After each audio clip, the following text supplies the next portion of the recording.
Hello, folks. Welcome back to Chris Wyatt Reports. The State Department spokesman Tammy Bruce had some comments today in response to questions from the media regarding the expulsion of South Africa's ambassador to the United States, Ebrahim Rasool, on a second tour. A brief one, to say the least. On the South African ambassador, who the secretary declared PNG on Friday, Sure.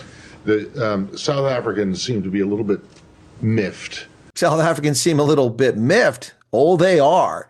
Well, at least the dishonest ones are miffed, that is, like the economic freedom fighters, Kasatu, Ronnie Lamola, and a few wackadoodles on social media threatening to burn down the American embassy or to harm Joel Pollak. America, they have expelled our ambassador.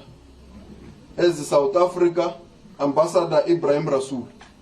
And as a country, we always say that we emphasize more diplomatic channels of engagements. But as South Africa, we continue to maintain the line that the formal lines of communications remains the not-verbal, remains the diplomatic channels of engagements.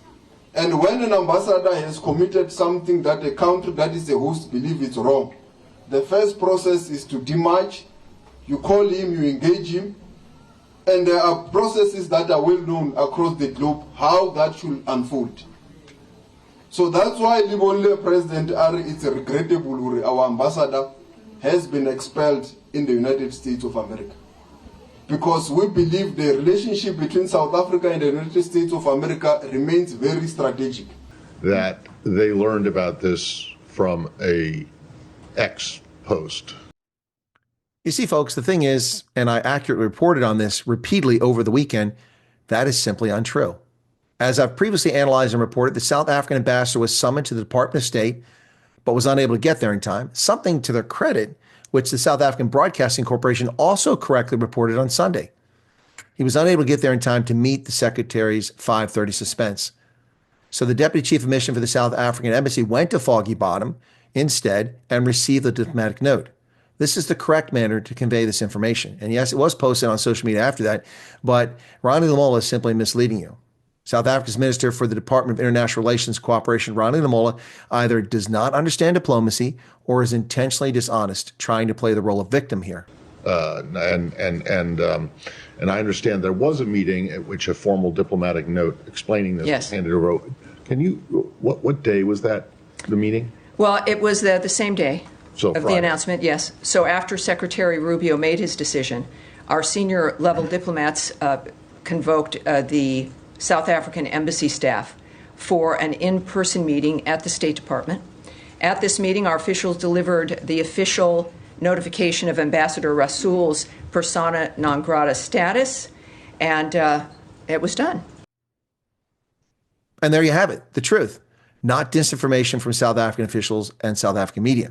Okay. And I understand that his privileges and immunities expire today and that he has to leave by Friday? That's right. So he has, for these 3 days that passed, he's had his privileges, but those did expire today. And he has, technically it's a week from the notice, and so that expires now on Friday. Okay. He'll need to be out of the country. And there you go. Department of State spokesman Tammy Bruce has made it clear. The South African media has been confusing the public with the nonsense that Ebrahim Rasool had to depart within 72 hours. That was not the case. And I kept seeing reports all over the weekend saying he had to leave in 72 hours. It didn't make any sense. He was permitted to retain his diplomatic credentials for 72 hours and given 1 week to depart. Once again, we have a situation of poorly informed or lazy journalists who are wholly ignorant of what they're writing about or talking about, confusing and inflaming the situation. Had the actions of the State Department actually been spiteful, he would never have been allowed to retain his credentials and would have been deported within 48 hours. Instead, generous norms of diplomacy were adhered to in the Rasool case. He was given 72 hours to finish business with other diplomatic missions in Washington, which was very generous, and a week to leave the country. South Africa's politicians, the country's foreign minister, and the media need to stop spreading disinformation. If you don't know the answer, don't make up false claims or report rumor. Do at least a modicum of research before saying and publishing something you know will incite anger. In my case, I've been holding off reporting on emails sent to South Africans purportedly by our embassy, offering them an appointment in Hatfield in exchange for personally identifiable information. Now, on the surface, this is a deeply concerning situation for a number of reasons.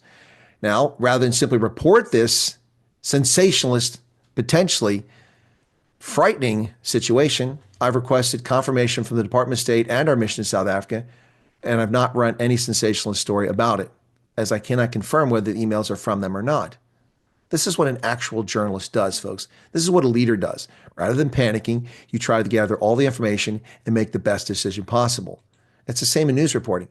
You don't always have all the information, but if you're going to speculate, you need to tell people you're speculating. If you're going to give your opinion, you need to tell people it's your opinion. Don't present it as fact. Ronnie Lamola is running around saying that we violated diplomatic norms by not informing South Africa through the proper channels. But we did. And he's misled the public. And the media gobbled it right up. They've also gobbled up because they don't understand how diplomacy works, apparently, or they're dishonest. You take your pick there. They misinformed the public by saying he had to be out of the country in 72 hours. It was never the case. Never the case. I know the norms, and I was confused by the reporting. It didn't make any sense. We joked over the weekend he might be gone within 24 or 48 hours, but that was just joking. We didn't know what the story was because the media got it wrong. They got it wrong because they either don't know or they're dishonest. In this case, I suspect they simply don't know diplomatic protocol. 72 hours, he had his credentials, and 1 week to leave the country. So he doesn't have to leave for another 4 days. But he's going to have to be gone at the end of the 4 days. He's no longer welcome here. And that's the true story, folks. That's what really happened.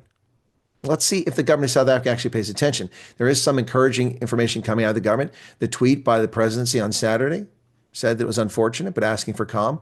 And subsequently, senior officials in the government have let it be known to the Times Live on Sunday Times that, in fact, that they can't defend what Rasool said. That's encouraging. Meanwhile, idiots on the left are still running their mouths, and that's discouraging. The EFF has labeled U.S. President Donald Trump as the grand wizard of the global Ku Klux Klan. What say you, South Africa? What say you, America? What say you, world? Do you know how this works? Well, there you have it. That's what's going on. Cheers.